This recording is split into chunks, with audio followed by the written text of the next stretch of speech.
we were in Houston, Texas, and as the branch manager, we decided, or IBM decided, to move our branch office to a different building. And as we moved the office in, we found out that they had a very good restaurant in that building, and we could use them for affairs when we had people come to our office. And the person who not only owned that restaurant, but provided the service, was Suki Mitchum. And at the time, we counted on her very many times to provide for visiting dignitaries and have a luncheon that we wanted to impress our visitors as well as employees. And she did that. And as we got to know her through the years, in 1981, I bought this restaurant that wasn't doing very well, and I took it over and opened it, and there were this high-rise office building which had so many different companies, and there were, I guess, about 400 to 500 people in the building, and IBM had this branch office up on the top floor, I think, and he was the branch manager.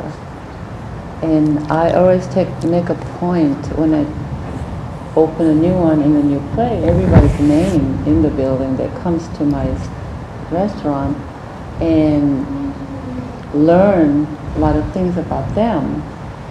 And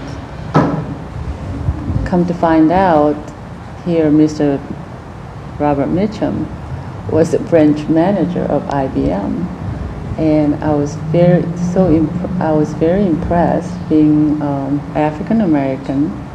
Here's way up there, and a lot of people from his office respect him a lot.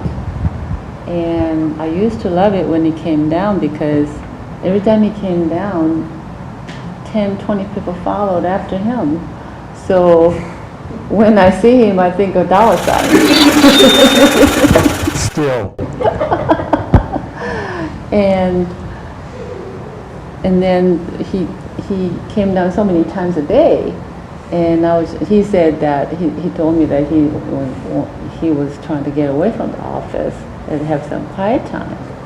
But of course, I didn't know that he had different motives till later. And we started talking, and we became sort of very good friends. And the friendship became more than a friendship, and here we are so many years later, and rest is history. And when we got married, Transferred. our family, so it became a melting pot, our own melting pot we have, and very interesting family. Well, I have to go back to when being transferred from Houston, Texas to Atlanta, Georgia, our good friend Jim Robinson suggested that we get married in his condominium in downtown Atlanta and have Mayor Andrew Young do the ceremony. And therefore, that's what we did in January of 85.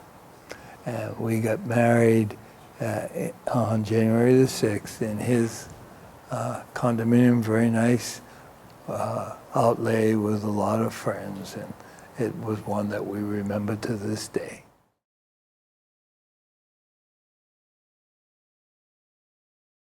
Impressionable teenager, understand that my background and my family's background, immediate family, my parents, my uncle, my aunts, all married Koreans, very, very typical Korean. So, you go to university, you take piano, you study hard, and then got the news from my dad. My mom and dad had dinner, and they said, "Oh, your Aunt Suki, and Suki, you love my Aunt Suki. She's getting married, very, very close." And you know, always look up to my Aunt Suki even today. Understand that, you know, she's getting married, and oh, and by the way, she's marrying a black guy, and it was like, whoa. And so, which was a little bit awkward, especially growing up in Canada. There's not a lot of the interracial marriage happening as much, and so it was kind of like one of these guess who's coming to dinner type of a scenario, and it was just like, oh, a little bit awkward. Is this right? Is this, you know, so what's the scoop and how do they meet? So did get the got some information, and then what I remember quite vividly are pictures, actually, and I can't remember who brought them up, if it was Dad or if it was Grandma, but they were pictures of the two of them in the house in Marietta, which ironically is in the same subdivision, Blackland Ridge, where we live today, 20 years later. But they just looked really happy, and I remember Grandma was so happy and peaceful at that house. Hamani was, and so was Habaji. They loved that house. And, you know, when we got an opportunity to meet together, Uncle Bob, he felt like, especially because he was a little bit older than Dad, and Dad being almost the patriarch of the family, felt a little bit of a tension there. But when we all sat down for dinner, and just the humbleness, the sincere authenticity, and how much he loved Aunt Suki, we all thought, wow, this is the real deal. Just genuine and understanding his story and how much he struggled, and how much he appreciated how much Suki struggled raising two kids as a single mom, and just everything really came together. And I also remember he and Hamani really connected. Like Grandma couldn't speak a lick of English, but there was magic between them, and they were able to connect. And seeing that happen in a time when it was very volatile, and we weren't quite sure this was the right thing, and but we all just felt this felt really, really good, and it felt right. And when we had our family reunion in Mexico, everything just really, really gelled together. And it was just, it was amazing to see that across the generations, across the struggles on both sides, that they found love again. And it's a really sincere, true one, and one that's lasted, I don't know how many years now, but a bond, and especially understanding that now they ran a business together, and looking at our parents running a business together, it's not always easy, but they stuck through it, and they love each other, and they continue to support each other. It's beautiful. Well, the earliest that I can possibly think of is we were all together, and we were all on vacation, and like just by the way he was talking, I could tell, like, wow, he really like brings everyone together. Like, I was so young, but I could still tell, like, yeah, he really is like the glue, you know? I remember, I'm pretty sure it was Christmas, he was talking to me about my writing, and I had written a poem, and he like wanted me to write another poem. So I took some paper and I ran into the bathroom in our house, and I sat there in the bathroom and wrote a poem about Christmas, and then I came out of the bathroom and he read it to everyone. It was kind of an old poem that I had written. It was about the forest. It was just sort of like a relaxing place, just where you can escape for a while. And yeah, it was read aloud to everyone again, and I feel like he also needed that sort of place where he could relax and just like escape from everything and feel peaceful with himself. Even when he's talking to people he doesn't know, he really addresses them like he's already like he considers them part of the family. Like when we go out and we have like dinner, like he talks to like the waiters as if he's known them his whole life. It's like a really charming quality that I wish like everyone would know, like, if you see this man approaching, like, just know he's probably one of the nicest people you're gonna meet ever. So actually, no, I will tell you one thing that I did learn was, I think, the value of figuring things out yourself. So there's some independence there. Because one of the things that Dad would do, and it was frustrating at the time, but it got better as I got older, was he'd say, before you go on the weekend, let's do this together. We're going to do this. And it was never us together. I was washing the car, I was mowing the lawn, or I was blowing off the driveway or something like that. But it learned, I think from there, and there's something I'm proud of myself now, is that I can figure my way out of a situation. So that's one thing I learned from Dad. And I think also the thing I learned from Dad was the value of a dollar. How hard it is to earn one. I don't think I necessarily save as much as I should anymore, or these days, but the idea that you have to work for what you get. And so the thing was, and I think it was very important. I don't know if Dad intentionally did it or not, but it was very important because the area we grew up in, where the kind of life Dad was able to provide for us, there were a lot of kids around who were very, very spoiled, very spoiled. And so he went out of his way to make sure that we didn't turn out that way. So while I was spending my time in my high school years jealous of everybody because of the car they got when they were 16 or whatever, it was one of these things where I knew I wouldn't get it. I had to work for what I got.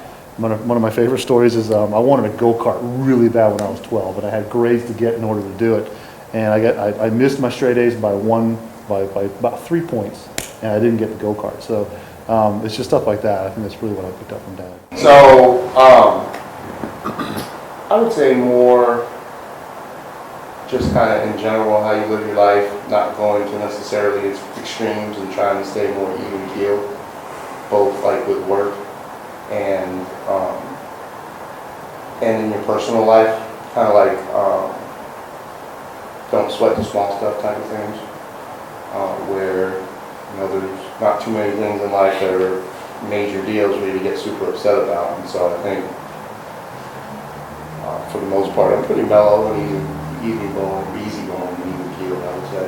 So I think that would be one of the things I would say. Definitely. From when I was a kid, I can remember going to visit him, and I was always into football and kind of more tougher type of sports for boys, and I wound up being on the swim team, and I was really good. I didn't know And that. so when I went over to see him, like all the kids would be like, "Is he gonna go swim?" Because they had a meet or something, and I would go in there and I would like freestyle. I'd beat everybody like half the pool. I just crushed everybody. And so, that's a good memory. We had a good time, all three of us, I would say, and not to get into too much of the chief, but going in some happy hours and taking some parties out. We had some good times. So the name change in '97. Actually, it was kind of funny. I think it was kind of a twofold approach. It was something that was going on with me and Natty, and it was something that was going on with Mom and Dad at the same time. And so I guess the full story I'll just tell you. So when I went to college and when Natty went to college, we had an agreement with our father who said basically he was going to take care of half the tuition, and I struggled with it all throughout my college career, basically, that his check would always be late. So, next semester or next quarter's coming up, you'd schedule your classes, and then your tuition's due based on how many hours you signed up for. So tell Mom, she'd give me the check, and then I'd tell my father, and he would send the check. Inevitably, it was late every quarter. So I'd always get that mail from the school that says, you're late with tuition, you're default, and so you're losing your schedule. So Natty kind of went through the same thing, but after a year, Natty going through, so this would have been fall of '96, he called her and told her that I can't do it anymore. Your stepmother doesn't want us to do this anymore. So it was kind of like this feeling of betrayal. And I think it hit Natty harder than it hit me because I just finished up with tech. And so we just kind of decided, it's like, this guy hasn't been around for us. We go visit him once a year when we were in high school, and I think that he was in middle school. And we didn't like going down there. We didn't like his wife, that kind of thing. So, and then this guy is the one who, was with us 24/7 every day. He's the one that put food on the table. He's the one that paid for us to be able to go to piano lessons and football practice and ballet class and whatever else we were participating in. So That was kind of really important to us. So if anyone deserved for us to have his name attached to our, to us, was him. So we kind of made the decision to do it, and I think you guys were working on some stuff, estate planning, retirement, stuff like that, kind of at the same time. So I don't remember who brought it up, but somebody brought it up. But the neat thing was that we were doing this in 1997, and we hosted, well, there's a Mitchum family reunion every 2-3 years at the time. And so that year happened to be when they were hosting it. We were hosting it in Atlanta.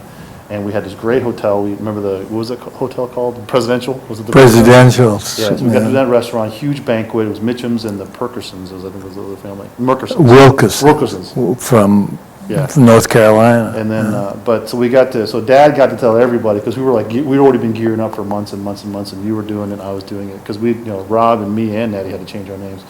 And so Dad got to tell in front of the whole family. And the three of us stood up, I think, and I think it was a standing ovation. It was a pretty emotional moment. I think it hit Natty the hardest, but that was a lot of fun. No, it really hit me the hardest. Oh, okay, yeah. But I think it's, nobody gets the opportunity. First of all, a lot of people do that. There's adoptions all the time and things like that, but not when you get to tell in front of the whole family.